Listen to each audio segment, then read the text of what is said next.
I know it's shocking, but there are some people in my family that don't really like sourdough bread, and this is the bread that I make for them instead. This is my super soft, not sour, sourdough sandwich bread, because let's face it, peanut butter and jelly tastes better when it's on a nice slice of soft white bread instead of that crusty sourdough. This is one of those staple recipes that everybody should have. It comes together really easy. We're gonna use our stand mixer. There's no stretching and folding. I mean, it couldn't be easier. And also it's dairy free. We're not putting any milk or butter or anything like that in here, so it's great for everyone. All right, let's talk about what you're gonna need to make this super soft, not sour sandwich bread. I'm gonna be using bread flour. I definitely recommend that you use bread flour. We've got our water here. This is just room temperature water, salt, brown sugar, and you might be thinking, I don't know if I've seen sandwich bread with brown sugar in it before, but what I like about the brown sugar is that it counteracts the tanginess from the sourdough starter. We don't want our sandwich bread to taste tangy. This is supposed to be a bread that's really super soft that you would never even know is sourdough. It's for all the people that don't love sourdough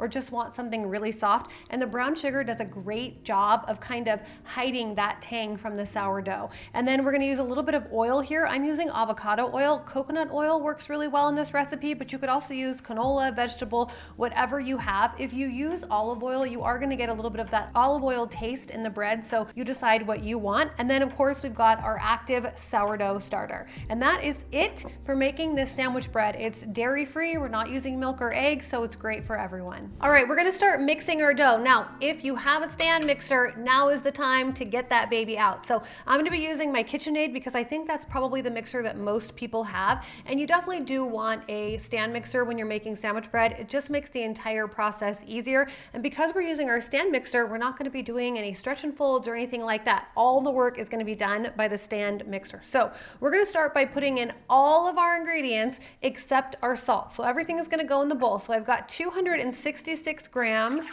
of room temperature water, 100 grams of my active sourdough starter. It's nice and bubbly and ready to go. I'm gonna give that just a little stir here. Okay, and then we're gonna add our oil and our brown sugar. Now, if you don't want to use brown sugar, you could replace this with honey. You could also use just granulated sugar. You could even use a maple syrup. It would have a slightly different flavor, but it still is delicious. I've used maple syrup in a pinch. It's no problem. So you can do brown sugar. I'm using dark brown sugar because that's what I have. It doesn't really matter. Light brown sugar, dark brown sugar, granulated sugar, honey, or maple. All of those will work in this recipe. So give it just a little mix. And then I'm going to add in my flour. So I had 266 grams of water, 100 grams of starter. I'm gonna be using 45 grams of oil, 45 grams of brown sugar, and now I've got 445 grams of bread flour. And you definitely wanna use bread flour for this. All right, so I've got everything in my bowl except my salt. I'm gonna hold back my salt and we're gonna add that in just a little bit. And the reason for that is that salt inhibits gluten formation and it can actually kind of tear the dough a little bit when you are first mixing it in. So what we're gonna do is get our stand mixer going. We'll mix this for a couple of minutes and then we'll add the salt in so that we don't inhibit the gluten development. And gluten is kind of what makes your dough sort of like elastic and extensive. Think of like a rubber band. You want your dough to stretch and then snap back. So we're looking for extensibility and elasticity in our dough. And we don't want the salt to inhibit that. So I've got my hook attachment on my KitchenAid and I'm gonna mix this on speed 2 for about 3 or 4 minutes. Now, a lot of the work is gonna be done by the mixer so that we don't have to do a lot of this by hand, and you're actually gonna mix it for a long time in your KitchenAid, about 10 minutes. So just be prepared for that.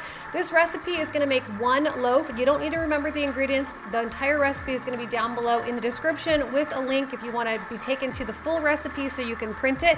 But you wanna let your stand mixer do most of the work here, but here's just a little tip. Don't walk away from your stand mixer. If my stand mixer looks a little bit wonky to you, it's because I was making bread in it one day and I walked away and the whole mixer fell off of the counter. It literally walked itself to the edge and fell off. And luckily it still works, but things aren't quite aligned perfectly. So if it looks a little wonky, that's why. So don't make my mistake. Do not walk away from your mixer while you're doing this. I'm gonna turn it up just a little bit. So we're on speed 3 right now. I'm gonna let this go for a minute and then I'm gonna scrape down the sides just to make sure that everything gets fully incorporated. All right, it's been mixing for about 2 or 3 minutes and you can see that all of the ingredients are fully incorporated. I'm just gonna scrape down the sides just a little bit. And then I'm gonna cover this and I'm gonna let it sit for about 20 or 30 minutes. It's just gonna rest, and then we're gonna come back. I'm gonna add my salt to it, and we're gonna mix again, and that's the point where we're gonna mix for a really long time. So we'll come back in about 20 minutes, add the salt, and keep mixing. Okay, our dough's been sitting for about 20 minutes, and now we're gonna add the salt and keep mixing. So I'm sprinkling my salt right on the top. And I'm gonna start this at a really low speed. Remember I was telling you earlier that salt can actually tear the gluten. So when we first add the salt, we're gonna mix it at a very low speed just until the salt is incorporated, and then we'll turn it up. So I'm starting at 1, and this really won't take long. So I'm just gonna let it go at this low speed for about a minute, and then we're gonna turn it up. Now, a lot of times in the bakery, I'll have people come in and they're getting sourdough bread, and they'll say to me, you know, my kids don't like sourdough bread.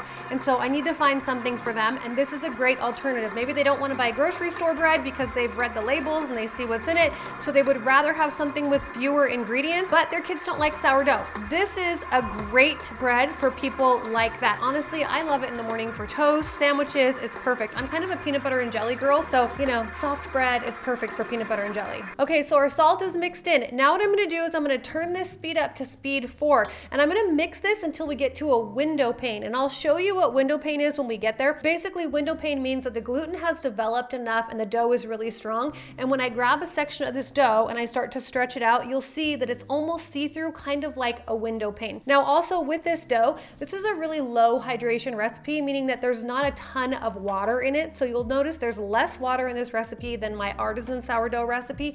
And because there's less water in it, that makes it a lot easier to handle. All right, so let's crank it up to speed 4. We're gonna mix it for 10 minutes and I'll show you what that looks like. We're going pretty good here. That's 3, now we're on 4. Just don't walk away. All right, the dough's been mixing for about 4 minutes, and I want you to see what it looks like. At this point, you might be thinking you need to add more flour. You don't. Let it keep mixing. All right, we've been going for about 8 minutes now, and I want you to see what this dough looks like. It's coming away from the sides of the bowl, and it's all kind of staying in the center of the bowl around the bottom of the dough hook. It's definitely one cohesive ball of dough.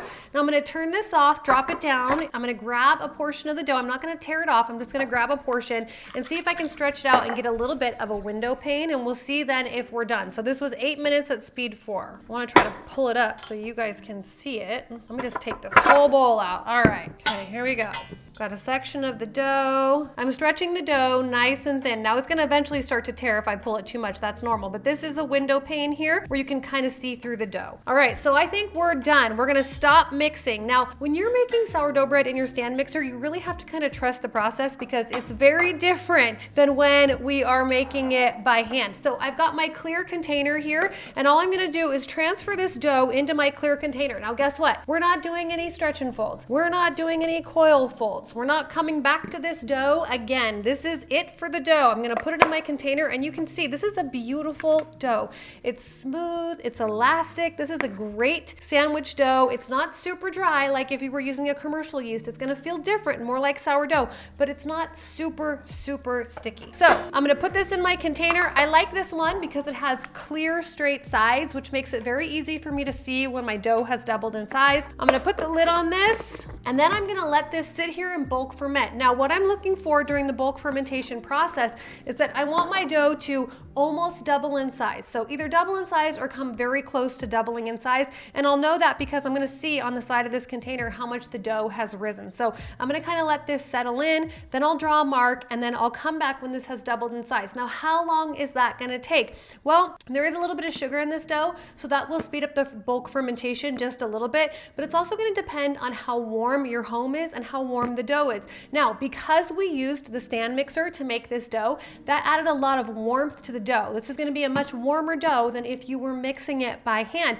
which is also a good thing. That's gonna speed up the process for bulk fermentation. So my guess is that this in my house today, with the temperature of the house and how warm this dough already is, it's probably gonna take about 4 to 5 hours for this to double in size. So I'm gonna leave it in this container, and I will come back once it's doubled and show you what it looks like. Okay, our dough has almost doubled in size. I'm gonna take it out, I'm gonna pre-shape it, we're gonna let it sit for 15 minutes, and then I'll do the final final shape. Now, sometimes with sandwich bread, you might see that you're not doing a pre-shape. I actually like to do a pre-shape on this dough, and the reason why is because I want the surface, the top of my bread, when I bake it, to have a really nice and smooth surface. And one way to do that is just by not skipping the pre-shape, okay? So I'm gonna get a little water on my dough scraper here. Again, this is one of those tools, super inexpensive, but I highly recommend that you get it. It makes the entire process so much easier. And in order to pre-shape this dough, I'm just gonna start, I'm gonna take my bench scraper or dough scraper. I'm actually gonna hold it kind of at an angle, and I'm gonna be pushing the dough down underneath itself as I turn at the same time,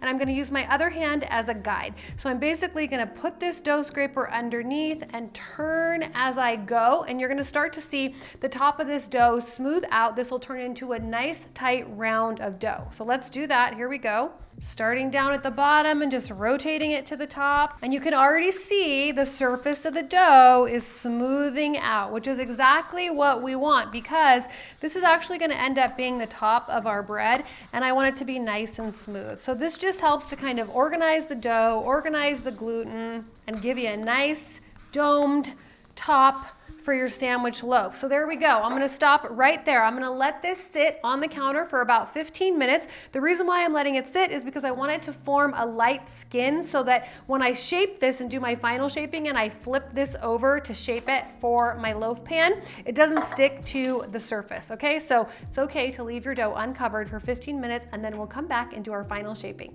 Thanks so much for watching. If you like this video, hit that like and subscribe button. I've got so many step-by-step sourdough videos and lots of great recipes. All right, our dough's been sitting for about 15 minutes, and you can see it's not sticky at all. It's actually formed a light skin on the surface of the dough, which is exactly what we want.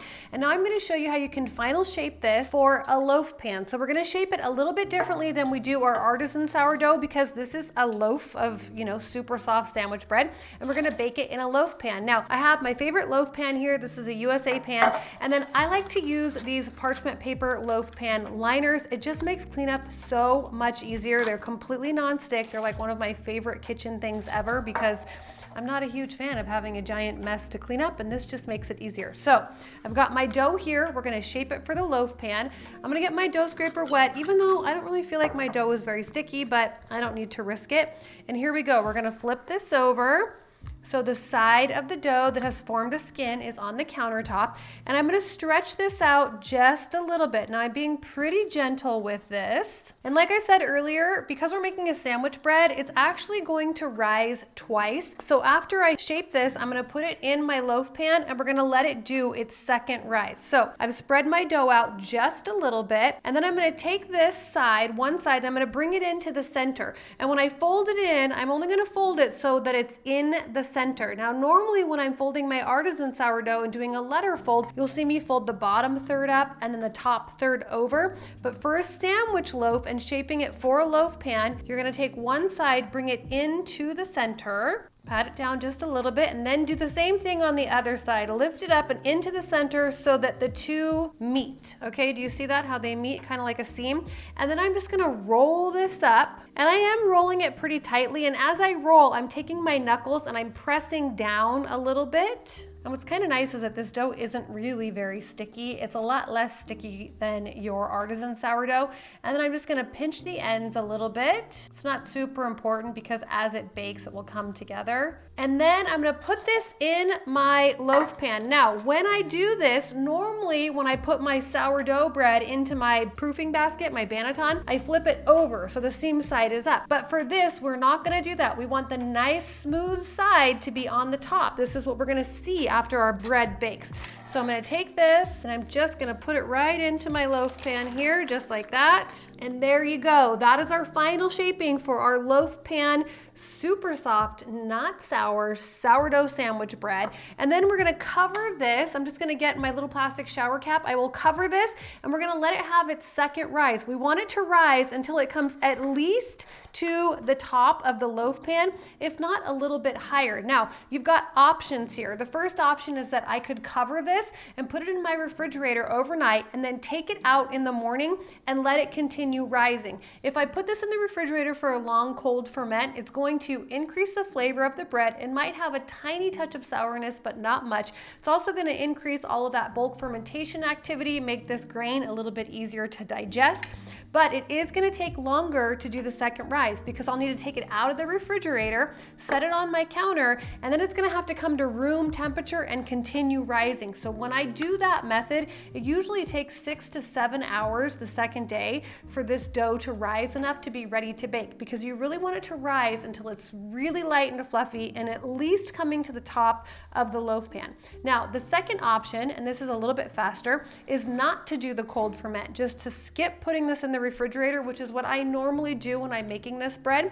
Instead, just cover it, leave it sitting on the countertop at room temperature, and let it continue rising for the second rise. So that's what I'm gonna do today, but you can do either one, whatever works best for you. I'm gonna cover this, leave it on the counter, and I'll be back once it has risen. It'll probably be about 3 hours. Okay, the dough's been sitting for another 2.5 hours, and you can see it's definitely risen. It's come right to the top of the loaf pan, and I am going to bake this. Okay, so now remember, if you had this cold fermenting in your refrigerator and you took it out, it's gonna take, I don't know, 6, 7, 8 hours to get to this exact same point, okay? So just be patient with the dough. Now, I've got my oven preheating to 375 degrees. We're gonna bake this at 375. It's gonna take about 40 to 45 minutes to bake. Now, after about 30 minutes, you might want to loosely cover the top with foil if it's getting a little bit brown and you don't want it to get too dark, okay? So every oven is different. Usually in my oven, after about 30 minutes, I'll cover it with foil and then keep baking it for another 10 or 15 minutes. The internal temperature on this bread should be 195 degrees Fahrenheit. That's different than when we're making our artisan sourdough, and that's because this is an enriched dough. It's got additional fat with the oil and also the sugar. So it's gonna bake to a lower temperature and it will be fully baked at 195 degrees. Also, we're not gonna score this dough. Normally when we're making sourdough bread, we score it so that the steam has a designated place to escape. That's not gonna happen with this. It's actually gonna rise very tall in the oven, and we want it to be light and fluffy, so we're not gonna score it. It's gonna go in the oven just like this. So my oven preheated to 375 degrees. We're gonna bake for about 40 to 45 minutes, and then I'll come back and show you what it looks like. Okay, look at that. It's beautiful and golden brown. It smells so good. When is YouTube gonna invent like smell-o-vision so you guys can smell this? Seriously. Okay, this just came out of the oven. It's been baking for about 43 minutes, and I'm gonna leave it sitting in the pan just for 2 or 3 minutes, and then I will take it out of the pan, out of the parchment paper, and leave it on my cooling rack. We're gonna let it sit for about an hour before we slice into it. I know that's the hardest part because you wanna eat warm bread, but trust me, you gotta let it sit. It's actually still baking while it's in there. So we're gonna let it sit in this pan just for 2 or 3 minutes, then we'll take it out. You don't wanna leave your hot bread sitting in this pan for more than a couple of minutes because it will continue steaming and then the bottom will get all soggy, and that's no good. So I like to leave it just for a couple more minutes to kind of finish up that bake. Then I'll take it out, set it on here, and I'll come back in about an hour to slice it open and show you what it looks like. All right, our sandwich bread has been sitting for about an hour. I'm gonna slice into it. We're gonna see what the inside looks like. It's still a tiny bit warm, but you know me, I really can't wait any longer. Like, I love fresh bread. It's the best. Okay, let's give it a slice and I'll show you what the inside looks like. And really, this is such an easy recipe and it's so delicious, so soft. You're not hearing any of that crunch when I cut into the crust because we don't have a crispy crust. We have a nice, soft crust. And look at that beautiful, soft sourdough sandwich bread. It smells so good. Just that little touch of brown sugar, a little bit of oil giving you a nice soft crust, but still all of those sourdough benefits. And look at that. Coming right back. Pretty amazing, you guys. You can absolutely make this, all right? Give it a try. You're gonna love it. And if you're looking for more great sourdough recipes, I've got tons of recipes and step-by-step videos. I'll post a few of them here. Check them out. If you want this recipe, it's linked down below in the description, and I'll see you over on the next video.